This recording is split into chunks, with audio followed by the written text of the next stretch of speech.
Nous sommes en 1974. Après 15 ans d'indépendance, c'était l'image du Niger, notre pays. Une image insupportable, crevant la conscience humaine. Insupportable et inadmissible était également l'injustice, la corruption, l'égoïsme de ceux qui pourtant prétendaient au peuple nigérien le bonheur. C'est pourquoi, à l'aube du 15 avril de cette année, ils décidèrent de sauter le pas, le dernier pas, au prix de leur vie pour sauver la nation en péril. Ils, c'est l'armée tout court qui décidait ainsi de prendre ses responsabilités. Nigériennes, Nigériens, ce jour, 15 avril 1974, l'armée a décidé de prendre ses responsabilités en mettant fin au régime que vous connaissez. Le lieutenant-colonel d'alors venait d'annoncer l'événement tant attendu. La bouffée d'air au peuple nigérien étouffé, en agonie, l'ère de la liberté retrouvée. On apprendra plus tard son nom, Séni Kountché. Général depuis janvier 1983, le président Séni Kountché n'est pas un homme politique, c'est probablement sa force. Il inspire confiance par sa franchise et aussi parce qu'il croit en ce qu'il se propose de réaliser. Militaire avec tout ce que cela suppose de rigueur et de discipline, le général Séni Kountché est un nationaliste, plutôt un idéaliste avec tout ce que cela comporte aussi de noblesse et de grandeur. Homme d'action avant tout, le pragmatisme est sa devise. Son souci maître, sa pensée économique majeure, est d'extirper de son pays les grands fléaux qui sont la faim, la soif, la maladie et l'ignorance. Il est né à Fandou en 1931. Après ses études primaires à Filengue, Séni Kountché entre à 13 ans à l'école des enfants de troupes de Kati au Mali, puis à celle de Saint-Louis au Sénégal. Dans l'armée française, son destin militaire est désormais tracé. Sa carrière, il la commence en Indochine et en Algérie, dans les rangs d'une armée coloniale qui s'épuise aux quatre coins de l'Empire, aux côtés d'autres soldats devenus aujourd'hui hommes d'État.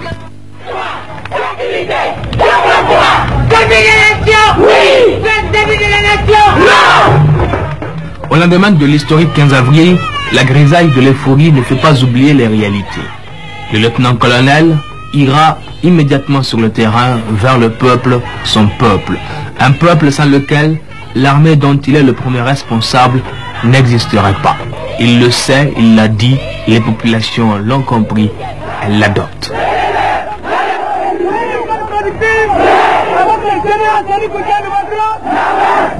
15 avril 1987, 13 ans que les forces armées nationales, les FAN, ont pris en main les destinées de notre pays.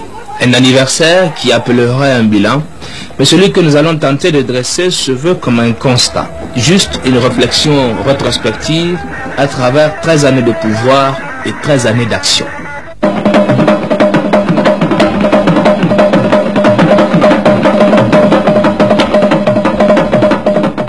Elle seule, l'année 1986 et l'année 1987 pourraient résumer tant d'efforts, tant de sacrifices, tant de dévouement, tant d'engagement pour éclairer les impératifs du futur nigérien. Ils sont d'abord d'ordre politique. Où va-t-on? Que cherche-t-on?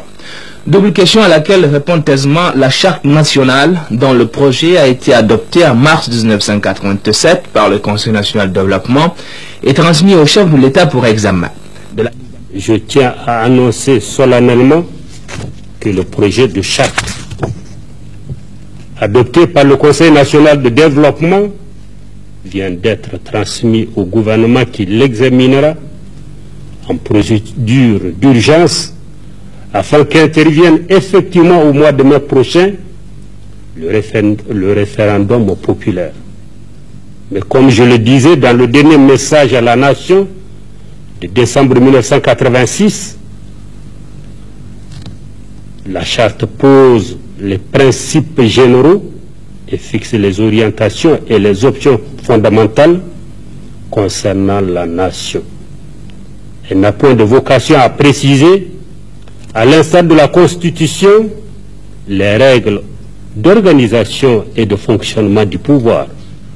Or, à l'évidence, c'est sur cet aspect que se cristallise exclusivement, me semble-t-il, l'attention et les supputations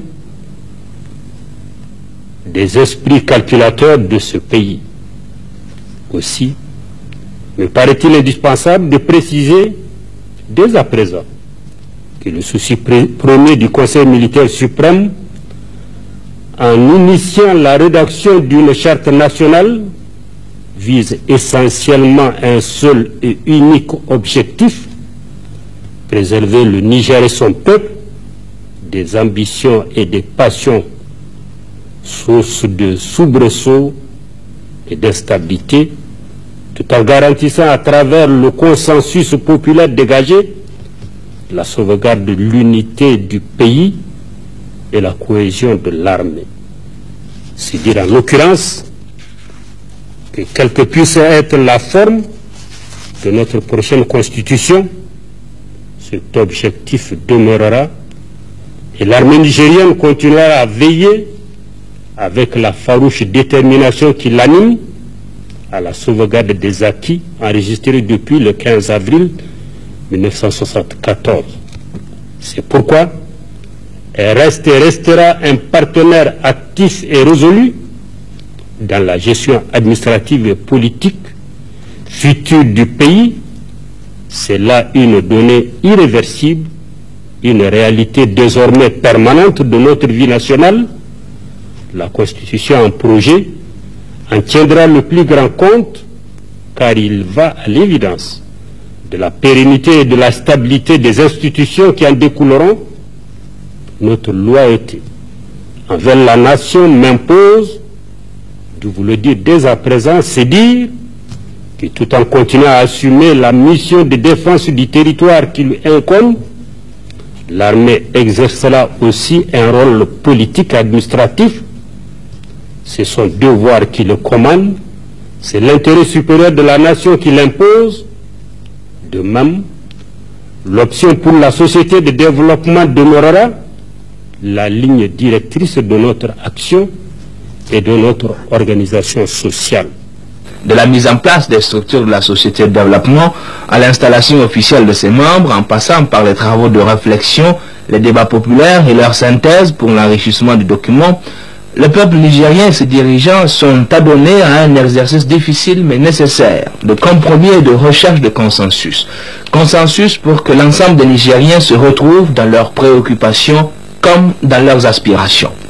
Avec la charte nationale, le Niger administre sans aucun doute au monde la magistrale preuve de notre capacité d'organisation, de notre sens de responsabilité, autant que de notre génie, dira M. Mamadou Marou, le président du Conseil national de développement, pour trouver dans la solidarité et la communion des cœurs et des esprits les solutions aux maux qui nous assaillent. Ces maux, ils sont entre autres économiques. La crise est là, elle n'est pas prête à partir, alors nous avons serré la ceinture, nous avons assaini, réajusté, mais clairvoyance politique oblige, il nous faut relancer. Relancer notre développement global et sectoriel. La préparation et la discussion avec nos partenaires en avril 1987 de notre plan de développement économique et social 1987-1991 répondent à cette préoccupation. De la rencontre, il ressortait que le diagnostic de la situation économique et sociale est dans l'ensemble satisfaisant. Il a été noté qu'un bilan sans complaisance a été établi au niveau des différents secteurs. De même, le courage politique du Niger a été apprécié car toutes les faiblesses des politiques passées ont été relevées dans ce projet de plan. Signe de la recherche de cette relance économique prônée par le plan, la reconstruction du grand marché de Niamey, un symbole.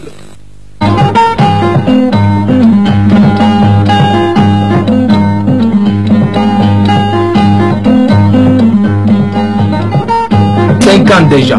Descendre a surgi en 2 ans cet ensemble, ce complexe dont les différentes parties s'étalent harmonieusement sur une superficie assez importante de 6 hectares. Un complexe, certes, mieux, un ouvrage d'un travail sérieux, d'une élégance achevée. On appelle ça un joyau, ou si vous préférez un bijou. Ajoutons un bijou d'art.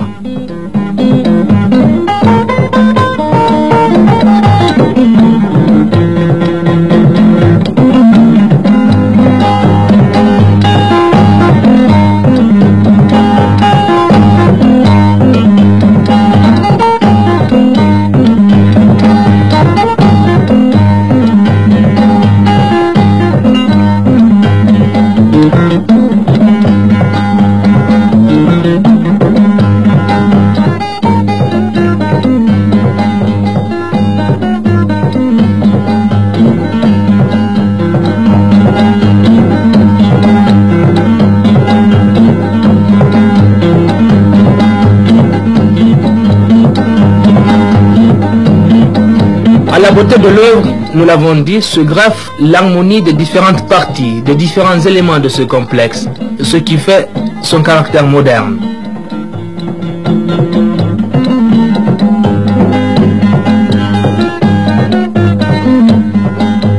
Un superbe jet d'eau au milieu de l'axe central du marché qui, par calcul bien effectué, se veut comme le point de rencontre de deux voies.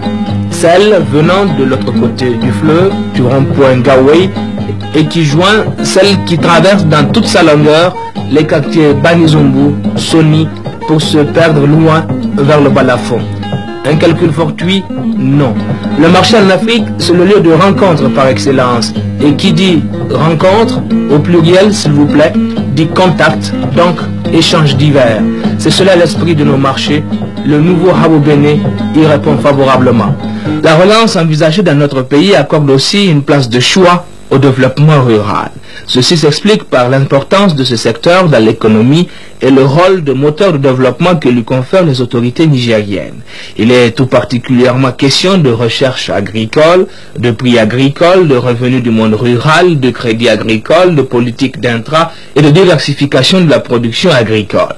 À ce titre, la dernière foire nationale organisée à Niamey donne toute la signification que le Conseil militaire suprême et le gouvernement accordent à ces questions et à la recherche de leurs solutions adéquates.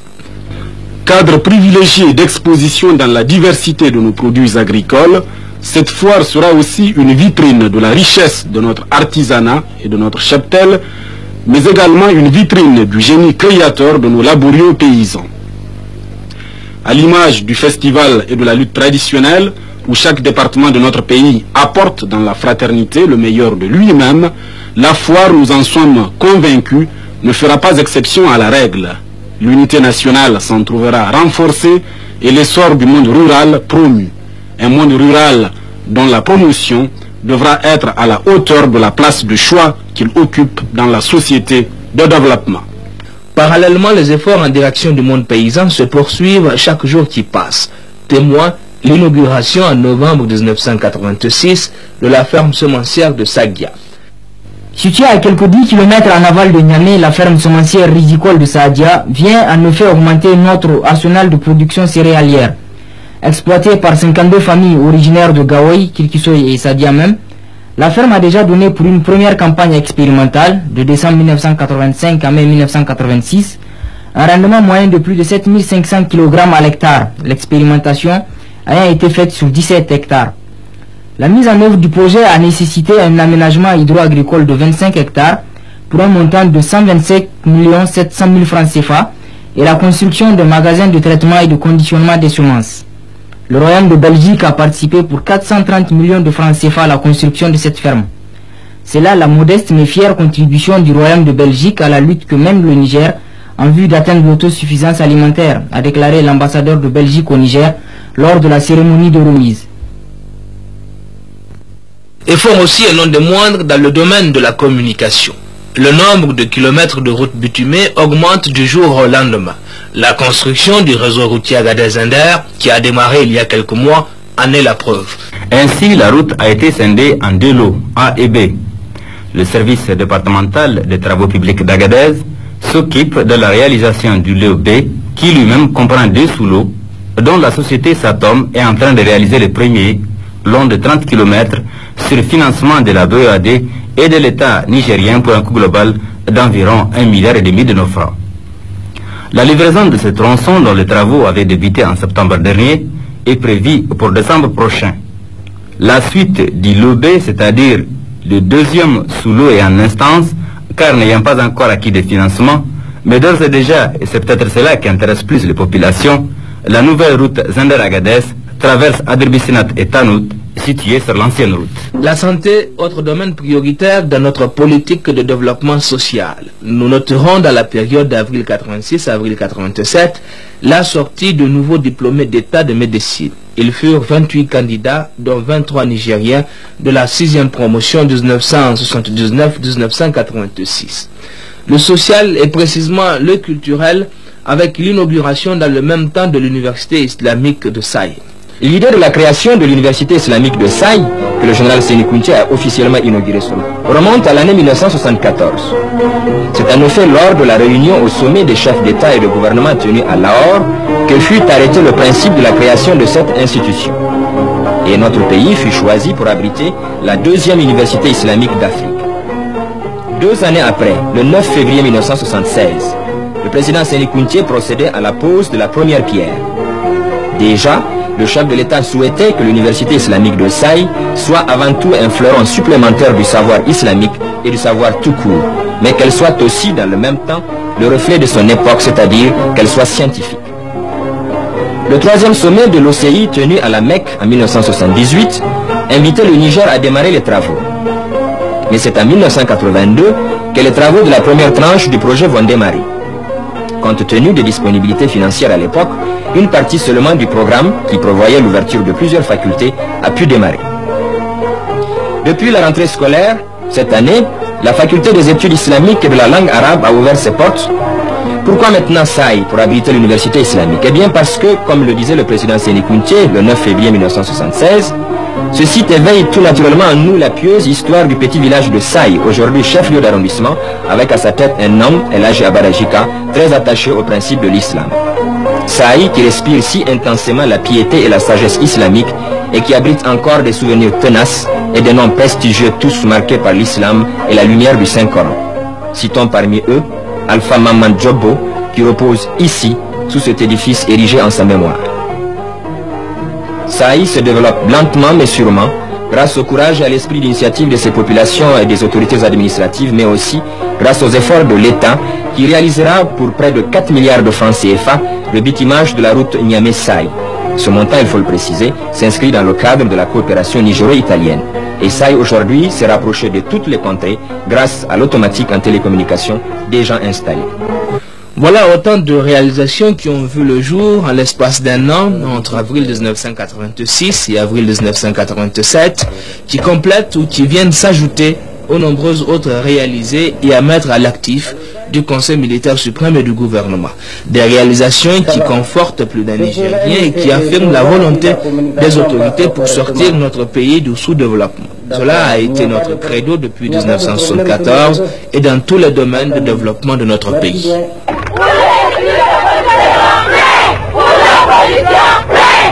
Le moment sera alors au combat, faire face aux problèmes, faire front commun contre les difficultés. Les premières, celles du monde rural, notre raison d'être. Car au Niger, nous sommes et resterons paysans. Pour ce faire, le principal acte de notre combat appelait à la résolution durable des entraves de notre monde. Faire en sorte à tout prix qu'aucun Nigérien ne meure de faim. Même si nous devons consacrer à cela la totalité de notre budget.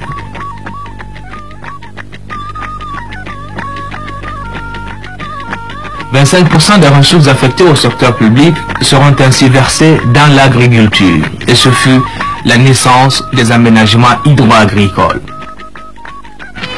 Dès 1974, le président du Conseil militaire suprême définissait ainsi cette politique nationale.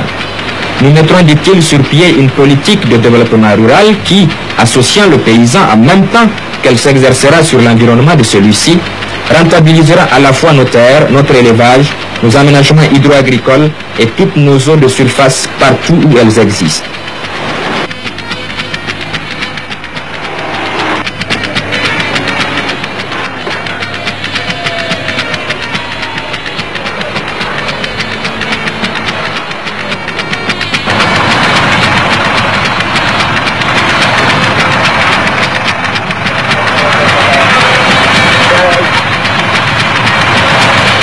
Aussi, un système d'encadrement du monde de paysans est-il mis sur pied, parallèlement à une politique hardie de mise en valeur de toutes les terres cultivables par le financement et la réalisation d'aménagements hydro-agricoles. En un mot, libérer les Nigériens de la faim, de la soif et des besoins.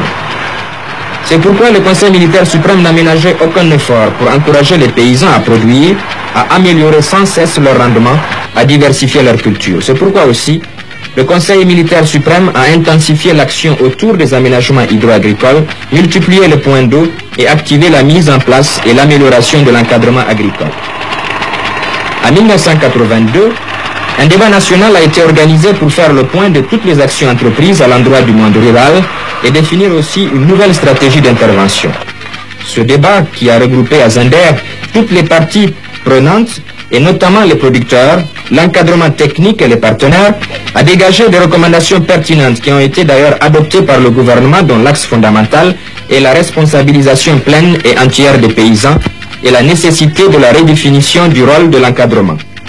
L'accent sera désormais mis sur l'autogestion et l'éducation coopérative afin que l'ensemble des coopérateurs se sentent responsables du succès ou de l'échec de l'entreprise initiée par eux et pour eux, de même que la révision de rapports entre structures coopératives et organismes d'appui UNCC, ONAHA, SONARA, CNCA.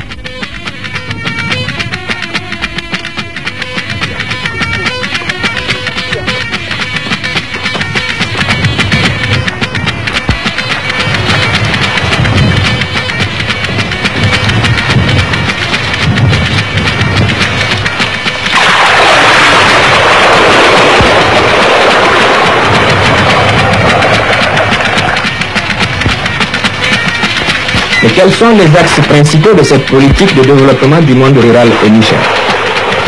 Il y a d'abord le développement des cultures sèches qui occupent la majeure partie de la population et fournissent l'essentiel de la nourriture du pays. Il faut à ce niveau augmenter la production en s'efforçant d'améliorer le rendement sur les terres exploitées, en réduisant la vulnérabilité des cultures à la sécheresse par l'emploi de variétés à un cycle végétatif court, en introduisant des techniques permettant d'intensifier les cultures grâce à un encadrement efficace et motivé, soutenu par des paysans responsabilisés et conscients de leurs intérêts.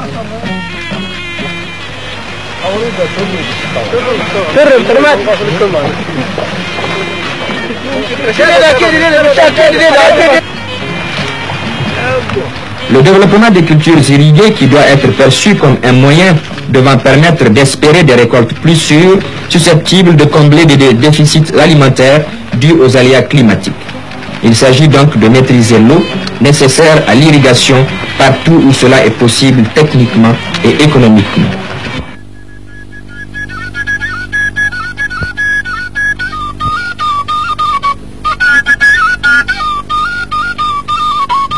Les successions de sécheresses, les montagnes de difficultés n'ébranleront en rien l'option fondamentale de la politique gouvernementale qui vise l'autosuffisance alimentaire.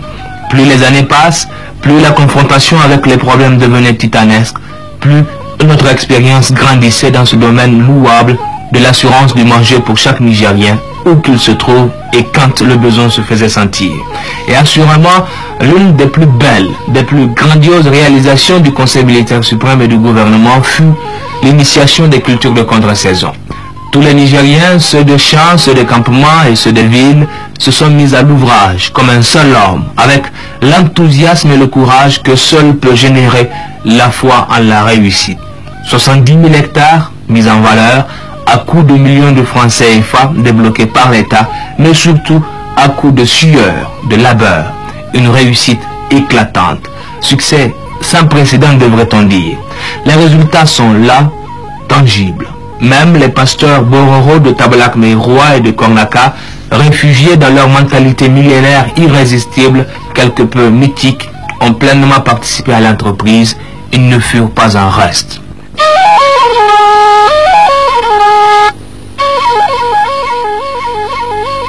Les Bororo ne furent pas en reste, et c'est dans cette région de Kornaka qu'ils furent regroupés. Ils s'adonnèrent donc à ces cultures de contre-saison et les résultats furent édifiants pour ce premier contact avec la terre nourricière.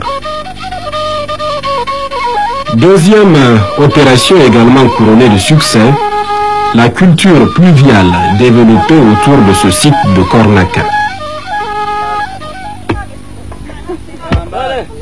Dai an kire mu ne an ce bana za a gwada mu na noma mu ko an kire mu mun zo game da mu sanne wanda sun ka auna gona wurare tare da ni ne an kai awo sai da na auna gona 400 da gona 4. On nous a conduit ici pour nous apprendre à cultiver. Dès notre arrivée, on nous a distribué 150 unités de culture attelées âne plus charrue, à raison d'une unité pour 2 chefs de famille.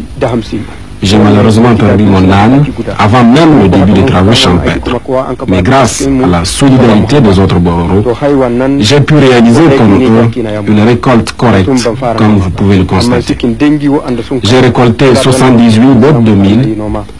Il faut dire que nous nous sommes cotisés pour aider ceux de nos camarades arrivés trop tard sur le site.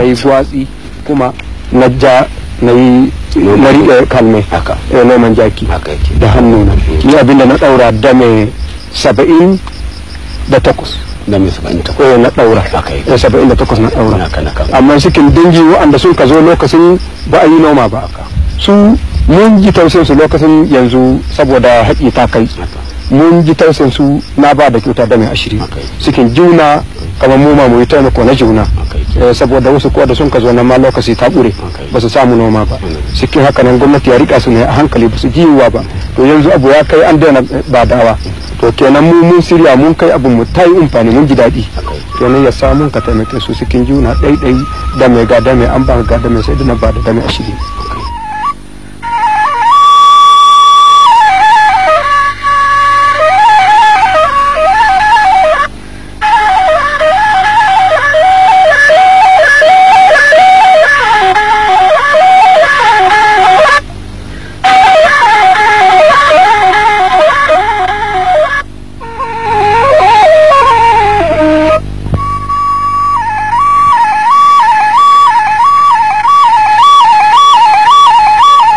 L'élevage, le domaine réservé de ces hommes voués à un pastoralisme qui remonte dans la nuit des temps, a mérité également l'attention particulière du Conseil militaire suprême et du gouvernement, et pour cause, il constitue la seconde activité principale dans notre pays.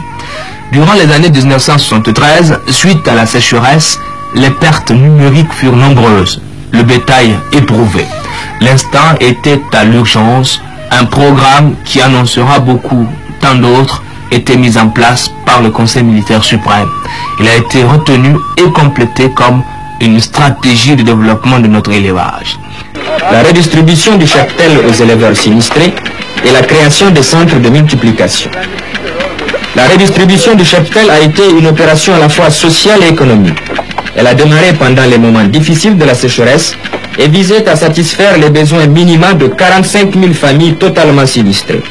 Elle a démarré en 1974 et a permis, fin 1978, de secourir 15 000 familles. 995 millions et demi de francs CFA ont été dépensés à ce titre.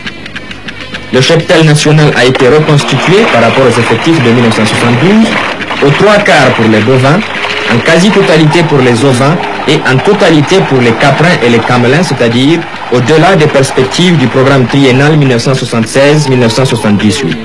Ce qui est important de souligner, c'est que l'opération a eu d'autres effets bénéfiques. Elle a favorisé le retour d'éleveurs ayant émigré avec leur bétail dans des pays situés au sud du Niger et permis aussi l'importation définitive d'animaux provenant des pays moins touchés par la sécheresse. Dès 1974, on le voit, le Conseil militaire suprême a eu pour seul souci dans ce domaine de l'élevage à satisfaire les besoins essentiels de l'éleveur en créant des infrastructures de formation de cadres compétents, en développant les activités pastorales et autres productions animales. Cette stratégie se poursuit aujourd'hui et vise toujours à la reconstitution du cheptel, à l'amélioration des rendements et surtout à la préservation de l'équilibre écologique. L'un dans l'autre, fort de toutes les leçons antérieures, le gouvernement et le peuple nigérien ne se sont pas contentés de l'admiration que suscita la domination de toutes ces épreuves. Le moment était désormais venu de s'attaquer aux causes profondes des maux.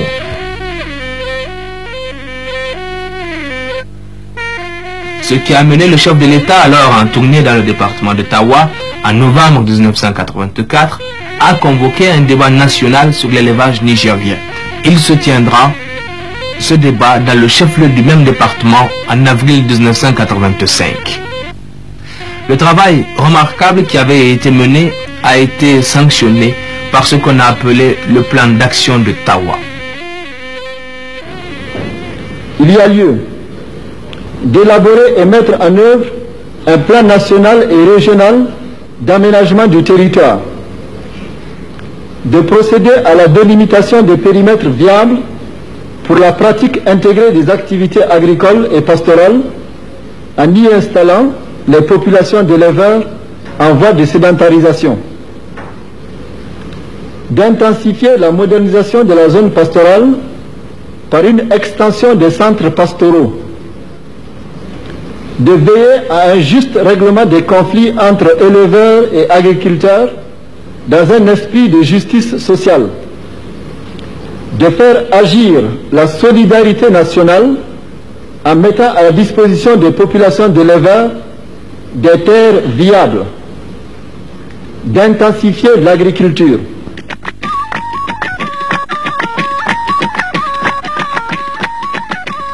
S'il y a un domaine commun qui concerne l'alimentation des hommes, du bétail et des cultures, c'est bien celui de l'eau.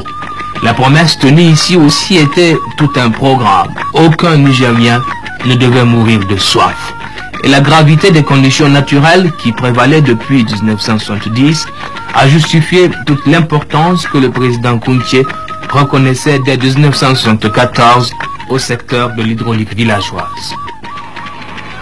Les progrès réalisés depuis cette date et le rythme soutenu des nouvelles réalisations sont à la mesure de cette promesse qui semblait déjà annoncer les recommandations de la conférence des Nations Unies de Mar del Plata en mars 1977, laquelle décidait de la décennie internationale de l'approvisionnement en eau potable et de l'assainissement pour les années 80. C'est pour se donner les moyens de faire face à ces priorités que le président du Conseil militaire suprême organisait dès octobre 1980 le ministère de l'hydraulique, auquel fut joint en 1982 le secteur de l'environnement. Depuis cette date, les réalisations sont nombreuses et montrent les efforts accomplis et les nouvelles orientations politiques prises par le ministère conformément à la philosophie de la nouvelle société de développement. La politique initiale basée sur le droit à l'eau pour tous a ainsi progressivement évolué pour être complétée par le devoir de chacun à entretenir le point d'eau dont il bénéficie. Telle est la conception de participation de la population à l'effort national de développement qui permettra à terme au pays d'accéder à l'autosuffisance alimentaire. L'objectif demeure d'obtenir pour 1990 une couverture complète des besoins en eau en milieu pastoral, villageois et urbain. Dans les années 1970 à 1974, le rythme annuel de construction était de 134 puits par an. À cette cadence, dans un siècle, le Niger aurait encore été sous-équipé en points d'eau et les populations soumises aux aléas de la pluviométrie annuelle. De 1974 à 1980, 277 puits ont été exécutés annuellement et de 1980 à 1983, le rythme est passé à 784.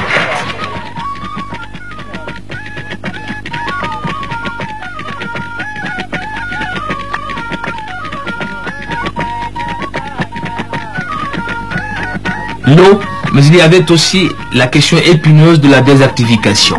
L'éradication du mal a été l'un des grands soucis du Conseil militaire suprême et du gouvernement. C'est pourquoi, dès l'installation des forces armées nationales au pouvoir, une commission nationale de reboisement voyait le jour.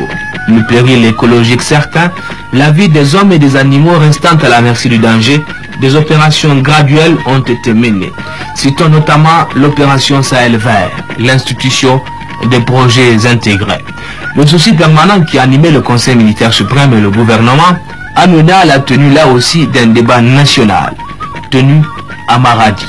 Techniciens, agents de développement, paysans ont cherché les voies et moyens pour rendre notre environnement plus viable pour les générations futures. À la dimension de la lutte, il a été repensé l'aménagement rationnel des ressources naturelles, la poursuite et l'intensification des recherches technologiques et scientifiques. À ce propos, l'on retient la place de choix de l'Institut national pour les recherches agronomiques, de l'ONERSOL et de l'université. Des organismes qui devaient et le font poursuivre les investigations au plan des énergies renouvelables et de la physique de l'atmosphère entre autres. Pendant ce temps sur le terrain, la lutte continue avec l'instauration de l'année de reboisement, la constitution des bois de village, etc. Au-delà de l'urgence, un plan directeur pour faire face au fléau galopant a été élaboré. En prélude à la mise en œuvre de ce plan, le gouvernement a pris une décision capitale, celle de reboiser le Niger par le lancement d'un programme intérimaire. Cette action se fera sous forme de haies vives, de brise-vent et de bois d'ombrage sur les sites de contre-saison et les aménagements hydro-agricoles. Pour assurer le succès de ce programme, le gouvernement avait débloqué la somme de 350 millions de francs répartis en raison de 50 millions par département. Et cela en dépit des difficultés économiques. Ces décisions apportèrent la preuve supplémentaire de notre engagement. Un engagement qui, en amont et en aval, au-delà de la volonté politique, au-delà de la décision technique, au-delà de la viabilité, met au devant de tout l'homme.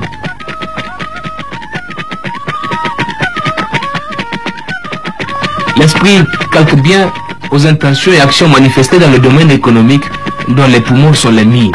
Les ressources nationales, avait dit le président Kounké, sont et demeurent nationales. Elles seront consacrées au service du développement. Cette option a visé plusieurs objectifs.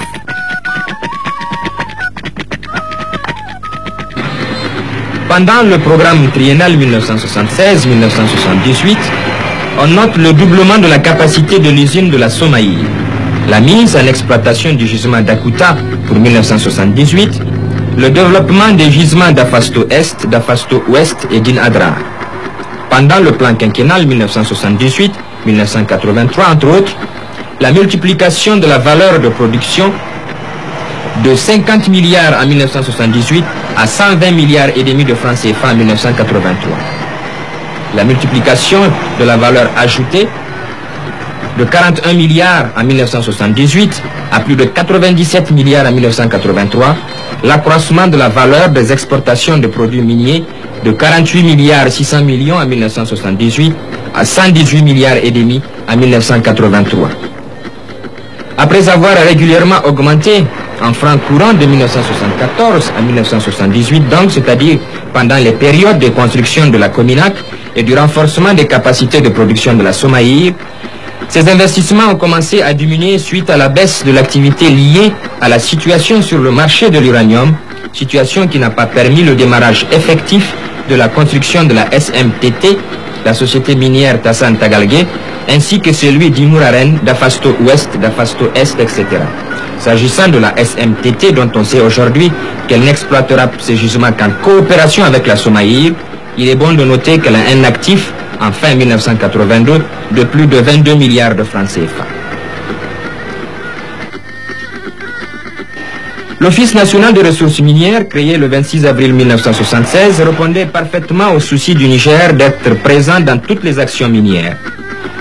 Cette volonté de participation du Niger dans l'activité minière s'est concrétisée par une augmentation sensible de nos actions dans les capitaux des sociétés déjà existantes et une politique systématique de participation égalitaire avec tous les partenaires dans les sociétés en voie de création ou à créer. Le charbon d'Anou-Araren constitue, a dit le président Séni Kountché, une des grandes chances énergétiques de la région. Ce sera l'occasion de diminuer la dépendance énergétique qui rend notre économie si vulnérable et d'un coût si élevé. C'est au cours de recherches géologiques destinées à la prospection uranifère, des réserves de charbon ont été mises en évidence en 1963-1964. Dès lors, l'idée d'utiliser ce charbon pour produire de l'énergie électrique dans cette région éloignée de quelques 1000 km de Niamey a germé. Dès 1974, une étude de préfactibilité à Électricité de France, EDF, devait permettre d'apprécier le caractère réaliste d'une telle idée. En 1975, c'est-à-dire un an après, une assemblée générale extraordinaire convoquée par l'État du Niger réunissait la Somaïr, la Cominac, la BDRN, la Nijlek, la SNTN, la Sonara et décidait de créer la société nigérienne du charbon d'Anou-Araren Sonichar. Le plus facile était fait, mais il aura fallu toute la volonté des autorités nigériennes et leur ténacité pour aboutir aujourd'hui au résultat que l'on sait, 200 000 tonnes de charbon produit en 1983. L'investissement Sonichar, c'est la création de toutes pièces à 45 km au nord-ouest d'Agadez, d'un complexe minier et industriel sur lequel travaillent plus de 400 personnes et pour la réalisation duquel il aura fallu près de 5 ans de travail et plus de 1500 personnes. Les diverses études menées permettent d'évaluer à 6 millions de tonnes les réserves certaines sur une superficie de quelques 2 km². Ces réserves permettent l'exploitation de la centrale pendant 25 ans.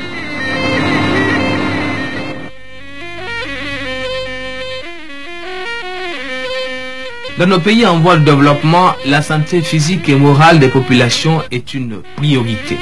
Là aussi, l'engagement politique du Niger s'est traduit de façon officielle en plusieurs occasions.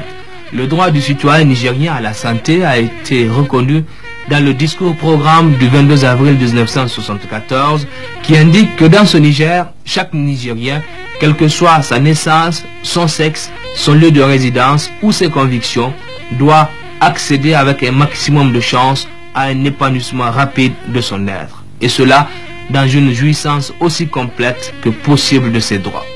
Dans les différents messages du chef de l'État a été régulièrement réitéré l'engagement du Niger à atteindre l'objectif social de la santé pour tous d'ici l'an 2000.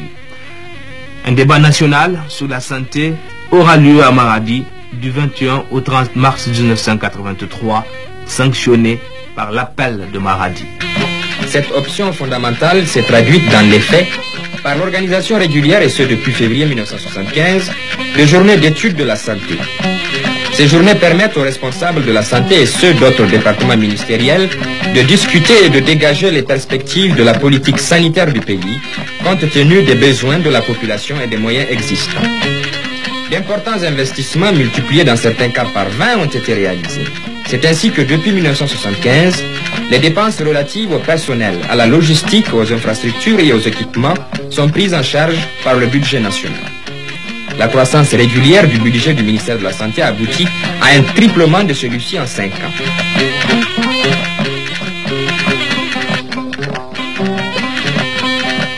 Depuis 1972, l'ONPPC est installé en zone industrielle et possède 1700 m² de magasins de stockage où sont entreposées près de 4000 références d'une valeur nette de 1,6 milliard au 30 septembre 1982.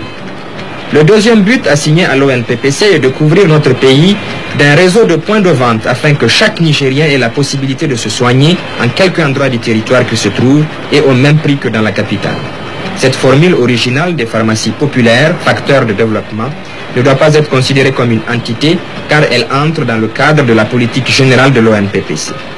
On ne doit pas dissocier ONPPC et pharmacie populaire, car la pharmacie populaire d'État permet à ceux qui en ont les moyens d'acheter leurs médicaments, ce qui allège d'autant le fonctionnement des formations sanitaires, ne pratique pas les mêmes prix que les pharmacies privées, un prix de 20 à 50% moins cher, a un caractère étatique qui la soustrait aux exigences de l'entreprise privée pour laquelle la notion de profit est le but essentiel. Une entreprise privée ne serait pas disposée, par exemple, à implanter un point de vente, tout en sachant qu'en raison de l'insuffisance du chiffre d'affaires, les charges d'exploitation ne seront pas couvertes et qu'elle aura à enregistrer chaque année un déficit. À ce jour, 18 officines ont été implantées à travers le pays. Il faut ajouter à toutes ces réalisations la construction à travers le pays de centres de protection familiale et infantile grâce au concours d'organismes spécialisés en appui aux différents programmes nationaux de développement. Tel est le cas également, et chose plus récente, du Centre national de santé familiale.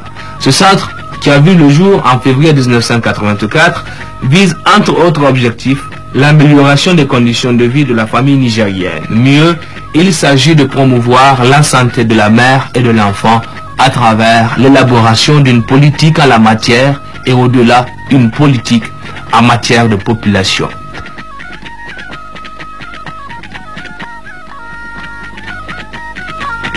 La politique au plan de l'éducation était de dispenser un enseignement de qualité. La tâche qui avait été menée a été de longue haleine.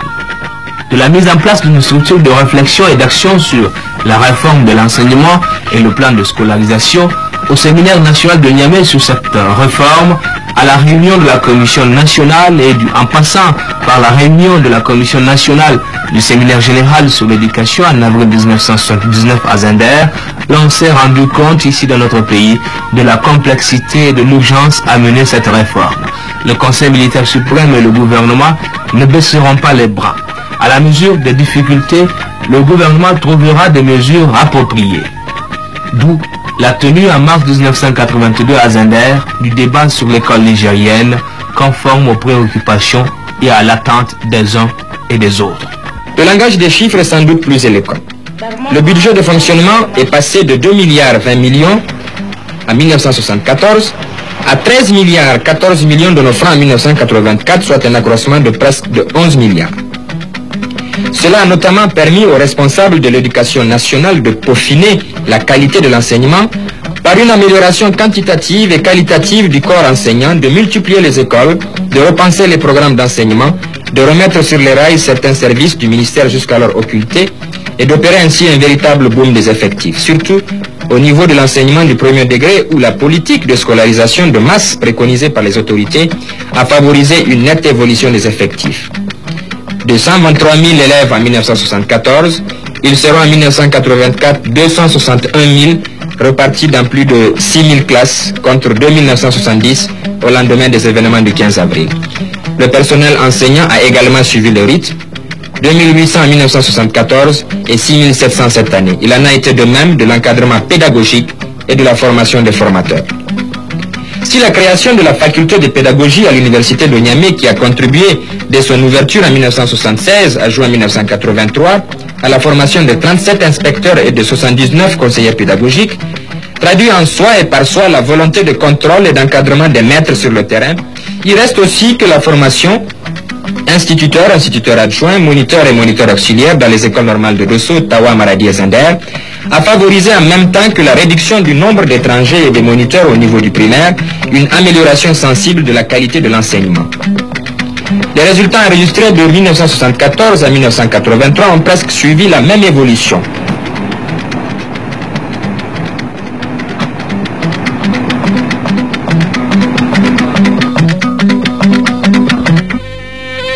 Poste et télécommunications, la récente structuration des portefeuilles ministériels a amené leur fusionnement à l'ancien ministère de l'Information, devenu aujourd'hui ministère de la Culture et de la Communication.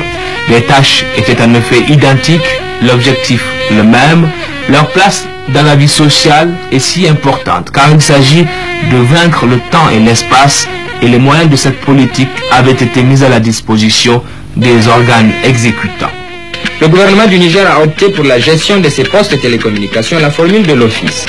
Ainsi fut créé l'Office des postes de télécommunications au Niger, chargé de la gestion des monopoles postal, télégraphique et téléphonique de la République du Niger.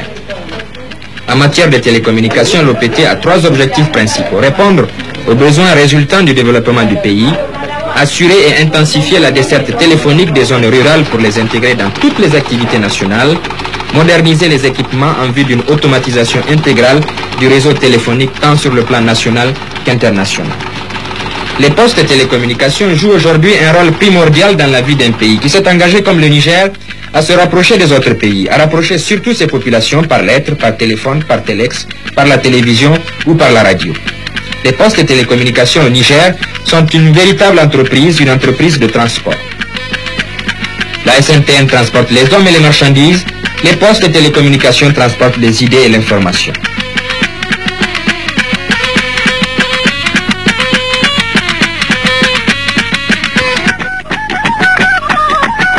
Pour un pays enclavé comme le Niger, sans façade maritime, l'importance des moyens de communication n'est plus à démontrer. Des efforts considérables ont été faits par le gouvernement pour doter le pays de structures de communication et d'infrastructures routières modernes. L'on comprend dès lors pourquoi l'année 1986 a été déclarée année de la communication. Mais comment se traduit cette évolution? En 1974, le réseau classé et non classé comportait 6 972 km, cependant que sa partie bitumée offrait 927 km et les routes en terre 2624 km. Au total général, ce sont quelques 100 milliards 915 millions qui ont été investis pour la modernisation du réseau routier. Si l'on y ajoute le budget de l'entretien routier qui est passé de 916 millions en 1974 pour 6 972 km à 1 milliard 573 millions pour 7 949 km en 1983, ce sont 102 milliards 898 millions qui ont été investis.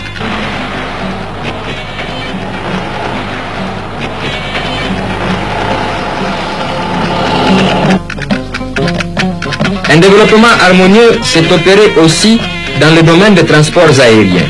développement favorisé par un cadre juridique qui s'est matérialisé par la signature d'accords bilatéraux entre notre pays et la France, la Belgique, le Mali, le Nigeria, l'Algérie, la Tunisie, l'Allemagne, le Pakistan, le Bénin et le Togo et récemment l'Éthiopie. Par ailleurs, dans toutes ces composantes, le trafic a plus que doublé depuis 1974. En considérant seulement l'aéroport de Niamey, on constate que le nombre de passagers des lignes internationales est passé de 46 000 en 1973 à près de 100 000 actuellement. Au niveau des moyens, les efforts ont porté sur la formation de techniciens supérieurs dans toutes les spécialités de l'aviation civile, l'aménagement de l'aéroport international de Niamey, la mise en norme Boeing 737 des aérodromes principaux de l'intérieur, c'est-à-dire Tawa, Agadez, Maradi et Zinder, et la création d'un aérodrome accessible au Boeing 737 à Difa, etc. En fait, après une décennie, on peut dire que le support à la mise en valeur et au développement de nos zones, de notre pays, est en voie de se réaliser totalement.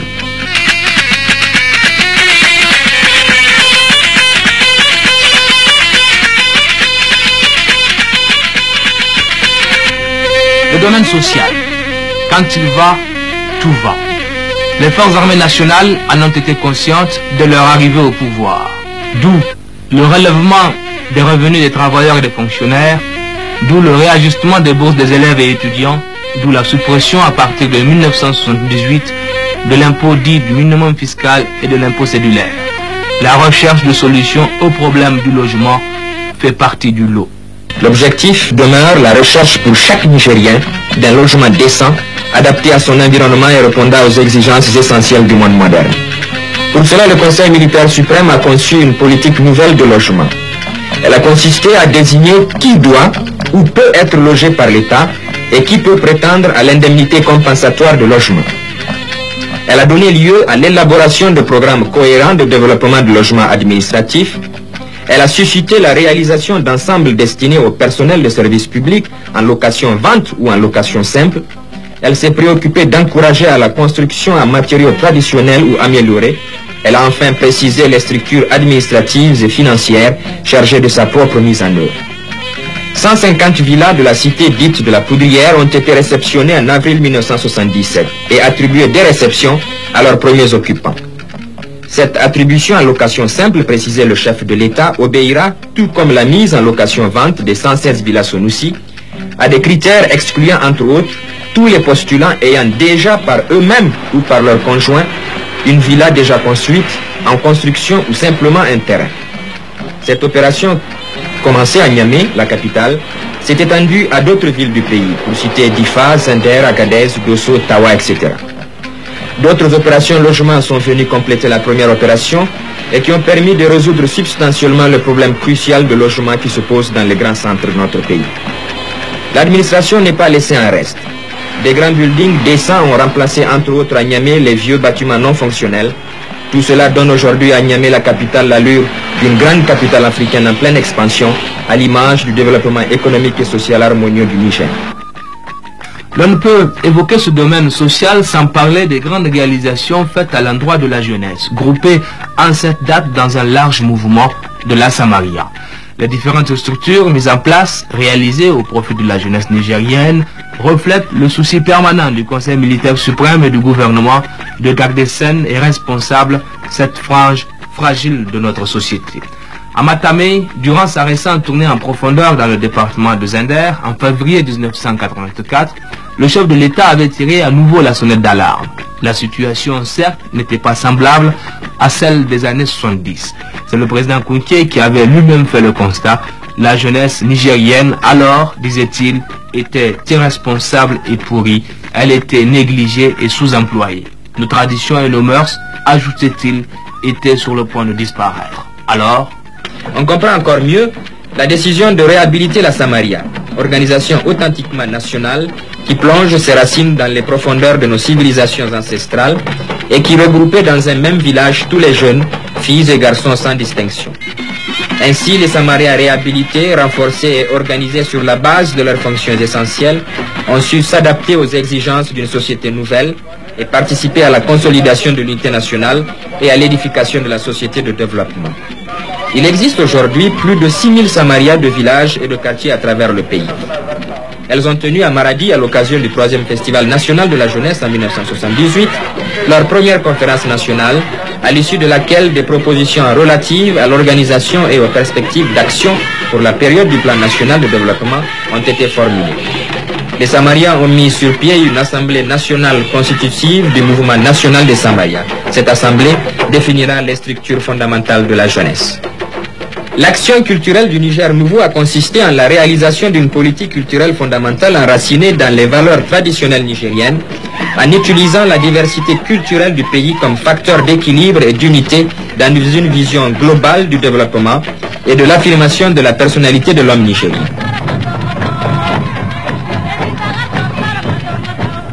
En prenant le contrôle des affaires publiques, l'une des préoccupations fondamentales du Conseil militaire suprême était d'organiser et de dynamiser la vie nationale pour responsabiliser les Nigériens aux problèmes de développement économique et social. L'objet a commandé l'adoption d'une démarche résolument pragmatique. Il n'a pas été question d'établir une quelconque théorie générale de la société de développement, mais à déduire plutôt des solutions pratiques à partir de deux principes simples. Premièrement, l'homme nigérien constitue la finalité de tout développement. Secondo, l'organisation concrète de ce développement repose sur le triptyque consultation, concertation et participation. Ainsi naquit le projet de la société de développement. Résolument, patiemment, les différents conseils de développement furent mis en place et le 17 mars 1980 se tenait l'inauguration de la commission nationale de mise en place. Le chemin fut tracé. Il n'appartenait plus qu'aux Nigériens, au peuple nigérien, d'exprimer sa maturité. L'œuvre qui a demandé la participation de tous, en conformité avec les principes énoncés, grandira après d'enrichissants débats qui traduisent l'intérêt particulier qu'accordent les Nigériens à élaborer le devenir de leur pays. Le 4 août 1983, le parachèvement de la mise en place des institutions se terminait avec l'installation du Conseil national de développement, le CND, avec à sa direction M. Mamadou Marou, alors Premier ministre. Que de chemins parcourus, que d'obstacles vaincus, que de mérites à notre pays, à son chef, à son gouvernement, à ses populations. Elle déterminera encore une fois notre capacité à régler nos propres affaires, conscients que nous sommes du fait que le monde entier est à notre écoute. Une communauté qui n'a pas manqué d'exprimer toute son admiration pour ce qui se fait dans notre pays. La voix du Niger s'est élevée en effet depuis 1974 dans le Conseil des Nations. Aux Nations Unies, à l'Organisation de l'Unité africaine, dans les organisations régionales et sous-régionales, l'on a toujours compté avec le Niger, avec son président, cité d'ailleurs en exemple. La consécration de notre politique internationale est venue au dernier sommet de l'Organisation de l'Unité africaine. Elle sera également la consécration de la carrière politique d'un fils de ce Niger, M. Idé Oumarou, proposé par le chef de l'État au poste de secrétaire général de l'organisation panafricaine, est élu. Je m'engage solennellement à assumer en toute loyauté, discrétion et conscience les fonctions de secrétaire général de l'OIA qui nous sont confiées et de m'acquitter de ces fonctions et d'agir conformément aux intérêts de l'OIA et de ne demander ni d'accepter d'instructions concernant l'exercice de mes fonctions d'aucun gouvernement ou autre autorité extérieure à l'organisation.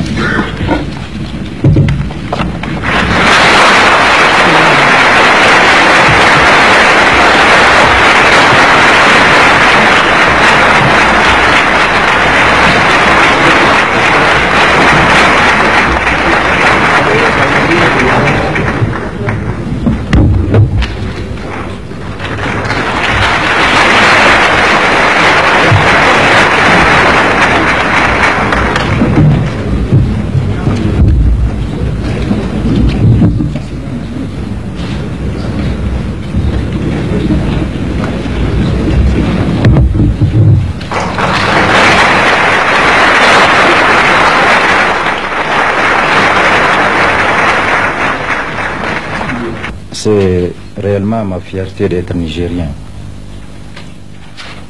car je dédie cette victoire au Niger et à son peuple, au gouvernement et principalement à son chef, le général de brigade Séni Kounté, qui n'a rien négligé pour donner au Niger une image de pays stable et fiable dans la communauté internationale. Je crois que le peuple nigérien voit aujourd'hui le fruit de son labeur, de sa discipline, de son assiduité au travail, par cette consécration internationale qui rejaillit sur le sérieux de notre peuple. Je suis fier d'être fils du Niger et je crois que dans l'accomplissement de ma fonction, je continuerai à faire honneur au Niger.